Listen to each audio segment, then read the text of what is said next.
프랑스 아키텐의 위치를 알아보죠. 아키텐은 프랑스 서남부에 위치하고 있는데요. 그 뜻은 강의 땅이라는 뜻이라고 합니다. 아키텐 지역에는 강이 많아서 이런 이름이 붙었나봐요. 아키텐은 소금과 포도주 무역이 발달하여 상당히 부유했다고 합니다. 특히 보르도 지역이 포함되어 있는데요. 보르도 와인은 정말 유명하죠. 저는 포도주 잘 모르는데도 들어본 적이 있으니 말이죠. 그만큼 잘 살고 있는 아키텐이었습니다.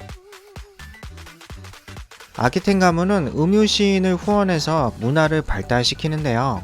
훌륭한 음유 시인이 아키텐에 오면 넉넉히 후원을 해줬으니 예술가들이 더욱 모이고 아키텐은 문화의 도시가 됩니다. 당시 아키텐 가문의 부유함은 프랑스 왕을 넘었다고 하는데요. 이거 정말 웃긴 일인데 왕의 영주에게 토지를 하사했는데 관리를 왕보다 더 잘해서 더 잘 살고 있으니 말이죠. 여기서 잠시 봉건제 이야기를 해야 하는데요. 황제는 수도와 요충지를 관리, 영주는 지방을 관리하는 것이죠. 즉 프랑스 안에 작은 나라가 여러 개 있는 셈인데요. 우리나라는 늘 중앙집권이었으니까 이러한 체제가 익숙치 않을 듯 한데요. 영주를 둬서 넓은 땅을 대신 관리하는 것인데 자세한 설명은 찾아보시면 좋습니다. 다시 아키텐 이야기로 돌아가도록 하겠습니다. 아키텐의 장녀 엘레오노르는 엄친 딸이었는데요. 프랑스어의 라틴어를 자유자재로 구사할 수 있었으며 문학적 소양이 있어서 글도 잘 쓰고 예술도 잘하고 거기다 얼굴도 이쁜 미스 아키텐이었죠. 그러한 세상을 다 가진 그녀였는데 태어날 때부터 부유한 집안에 태어나서 이쁜 얼굴을 가졌으며 똑똑하기까지 하니 전생에 나라를 구한 엘레오노르였죠. 그러한 그녀의 인생에 먹구름이 끼기 시작하는데요. 돌연 찾아오는 인생의 불행이었죠. 많은 것을 가지고 있다고 해도 인생의 불행은 피해갈 수 없나 봅니다.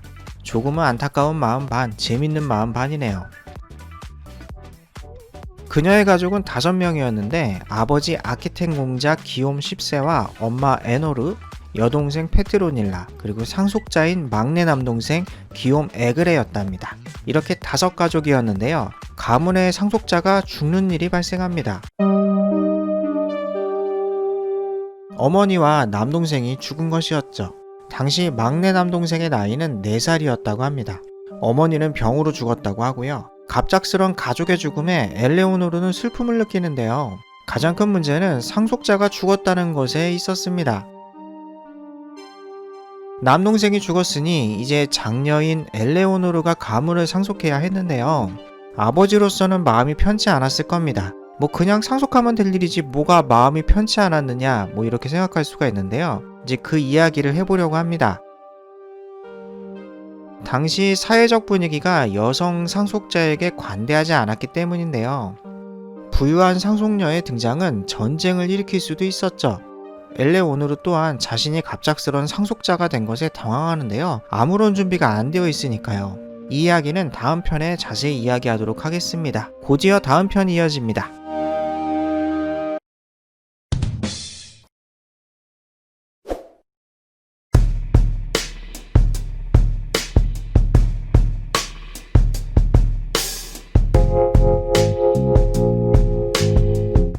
다시 중세 여성의 삶에 대해서 이야기해보죠. 중세 여성의 지위는 밑바닥이었는데요. 당시 사회는 여성들에게 가혹한 사회였죠. 중세 때 여자로 태어났으면 참 삶이 힘들었을 거예요. 여성들은 결혼을 하면 재산권과 권리를 남편이 가져가는데요. 그러므로 딸만 있는 집은 재산이 사위에게 가니까 좋은 사위를 골라서 결혼시켜야 했죠. 이러한 것도 재산이 있는 집 이야기고 가난한 집은 상관없는 이야기였지만 말이죠. 만약에 재산이 있는 집이었다면 이것은 엄청난 문제가 되는데요. 만약에 보호자가 없는 상속녀가 등장했다면 그녀는 범죄자의 타겟이 되기 마련이었죠. 중세 시절에 치안이 좋을 리가 없었으니 말이죠. 특히 사회지도층인 귀족들이 더 심했는데요. 그들은 영지를 가진 상속녀가 등장하면 서로 전쟁을 하면서 그녀를 납치하려고 했죠. 납치한 후에 그녀와 강제 결혼하면 그녀의 영지와 권리를 모두 가질 수 있었으니 말이죠. 그들은 합법적으로 결혼했다고 말은 하지만 합법적으로 납치했다고 해야 할 듯 싶습니다.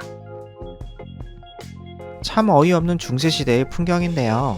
엄격한 기독교 사회라고 들었는데 한편으론 납치가 시시하면서 벌어지고 상속녀가 절대적으로 피해자일 경우가 많긴 했지만 자연스럽게 상속녀가 등장하면 쟁탈전이 벌어지니 이긴 강자에게 시집갈 수 있었으니까 그걸 또 이용하는 상속녀도 있었고 나름대로의 규칙이 있는 중세시대라고 해석하면 될 듯 합니다. 그러하니 엘레오노르에게 가문을 상속해야 하는 기욤 10세로는 고민이 들 수밖에 없었죠. 아버지인 자신이 죽으면 엘레오노르가 험한 꼴 당할 것이 눈에 보였으니 말이죠. 그는 아키텐이 전쟁터가 되는 것을 원치 않았으며 딸의 불행도 원치 않았죠. 그는 상위 군주인 프랑스 왕 루이 6세를 찾아가게 되는데요. 프랑스 왕 루이 6세는 자신에게 찾아온 아키텐 공작을 반갑게 맞이합니다. 아련하러 왔을 때 이미 용무를 눈치챘겠죠. 아키텐 공작은 프랑스 왕 루이 6세와 약속을 합니다.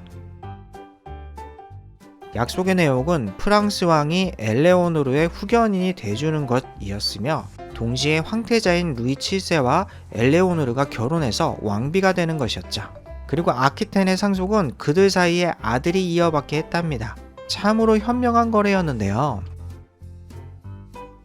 그 중에 세 번째 조항을 유심히 봐야 합니다. 손자가 아키텐을 상속하는 조건인데요. 이 조건을 넣지 않으면 루이 7세가 엘레오노르와 결혼한 후에 땅만 차지하고 그녀를 버릴 수 있었으니 말이죠. 구체적으로 조건을 제시한 기욤 10세였죠. 루이 6세로서는 이 조건이 굉장히 좋았는데요. 그는 프랑스 왕보다 권력이 강한 영주를 탐탁치 않게 생각했죠. 그 당시 프랑스에는 무시무시한 영주들이 득실득실했으니 말이죠. 가까이는 영국을 먹어버린 노르망디 공작이라거나 아키텐과 푸아티에를 차지한 아키텐 가문이라든가 그 중에 아키텐 영지를 손자가 상속할 수 있으니 아주 좋은 조건이었죠. 이리하여 기욤 10세는 편안한 마음으로 사망하게 되는데요. 엘레오노르의 문제를 해결하고 편한 마음으로 성지순례를 하던 중에 사망했다고 전해집니다. 아버지로서는 딸에게 해줄 수 있는 모든 일을 해준 것이니 마음이 편했을 듯 싶어요.